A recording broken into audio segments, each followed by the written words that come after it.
In the year 1597, a fire broke out in Emperor Akbar's palace in the Lahore Fort when lightning struck, coinciding with the day he was celebrating the festival of Nowruz in his palace. Hundreds of people had been invited to the royal celebration, which was in full swing, but the fire engulfed the palace so completely that everything was reduced to ashes.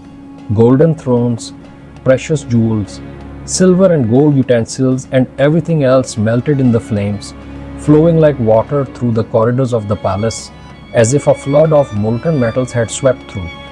Emperor Akbar was heartbroken and moved to Kashmir. 10 years later, he returned to Lahore and rebuilt his palace. These ruins you see before you are the very same palace whose story I have just narrated. Let me take you through the remains of this palace. At first glance, this palace appears to be quite small, but in reality, it was never this small. A large part of this palace still lies buried beneath the surrounding grounds. This palace was only recently discovered within the Lahore Fort.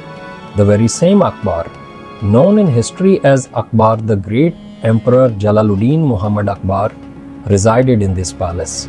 This was the palace whose splendor, power, and decisions were renowned across the world.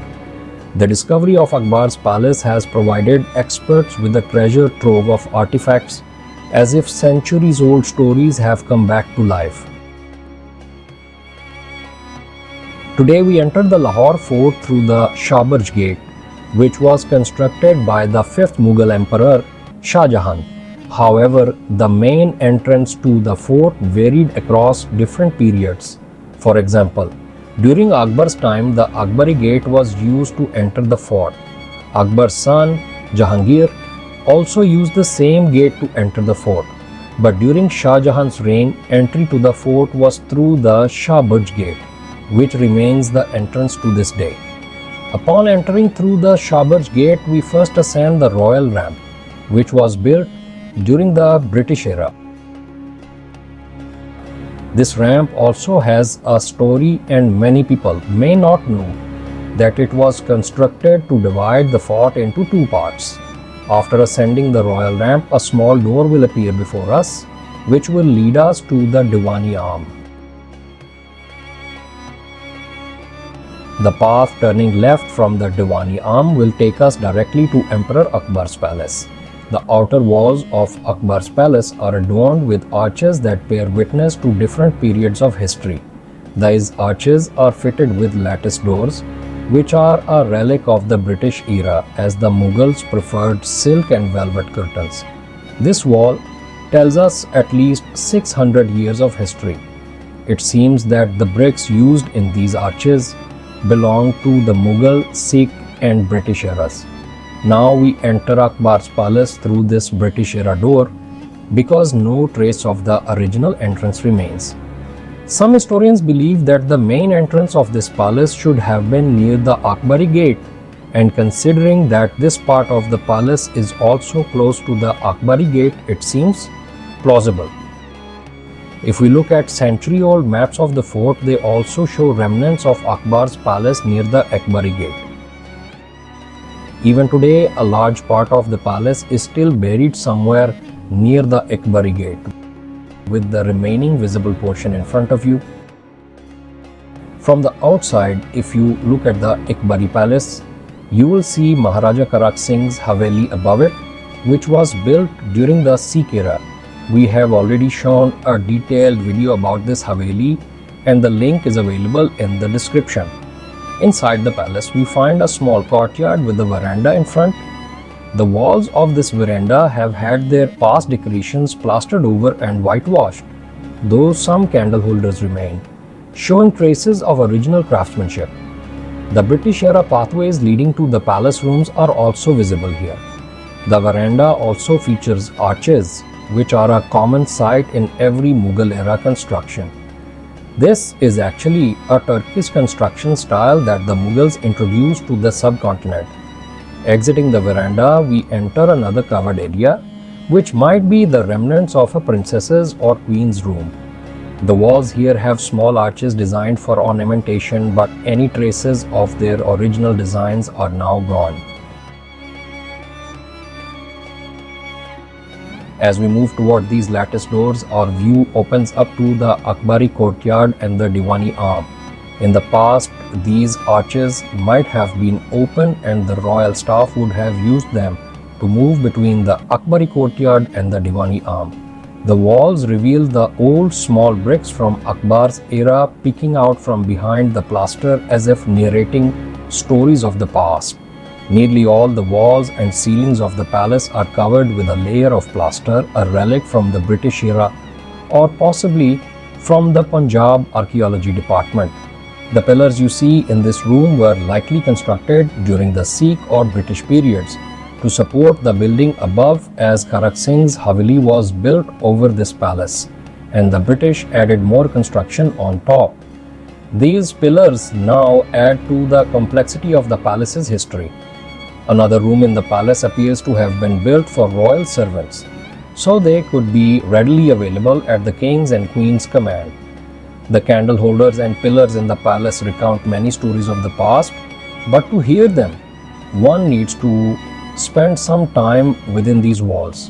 There is a window in the wall here, this lattice window offering a view of the Diwani arm and undoubtedly taking you deep into the past. These closed arches you see might conceal a pathway leading to the Diwani arm. Some experts believe that a tunnel once connected this palace of Akbar to the Diwani arm. Who knows? The tunnel could be right beneath where we are standing. As we enter another corridor, we find a large room, possibly the hall of the palace, though the presence of pillars has distorted its original structure. Beautiful arches and candle holders are also present here, with arches at the entrance of each room. Exiting here, we enter another unique room which offers a romantic view of the Jahangiri courtyard through a window. The marble cross in this room might have been placed here just to enjoy the view, but who placed it remains unknown. Stepping out of this room and returning to the corridor, you will find a door from which you can easily view Kharak Singh's Haveli. Entering through this door leads to a few more rooms, and upon exiting them, you become lost in the beauty and allure of the Jahangiri courtyard. Unfortunately, after Pakistan's creation, these rooms became offices and libraries for the archaeology department and were forever closed to the public. The corridors of this palace feel like they are leading you through the alleys of time. You will find many more rooms here that will take you deeper into a labyrinth. The special feature of these corridors and rooms is that from one place you can see the Jahangiri courtyard and from another you can see the Khilwat Khana.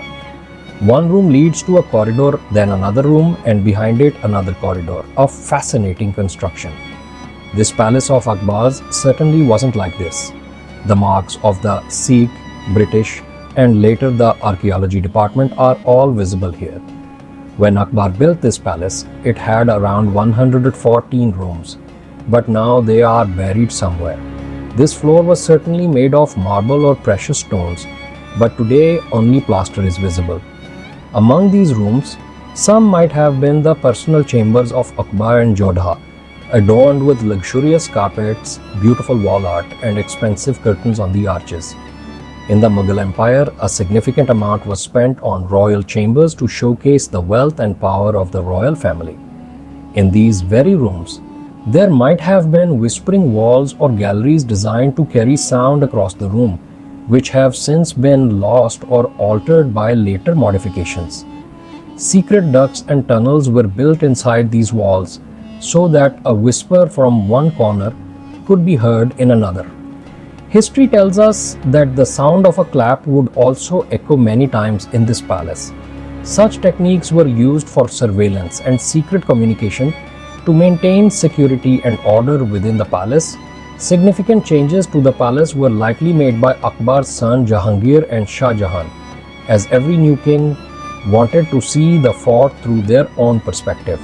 In 2023, the walled city of Lahore Authority undertook the task of repairing and restoring this palace and decided to transform it into a state-of-the-art library.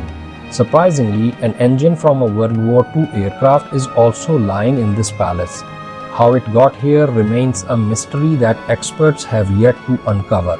This engine will also be installed somewhere in this palace as an antique. To convey the fort's various historical periods to the public,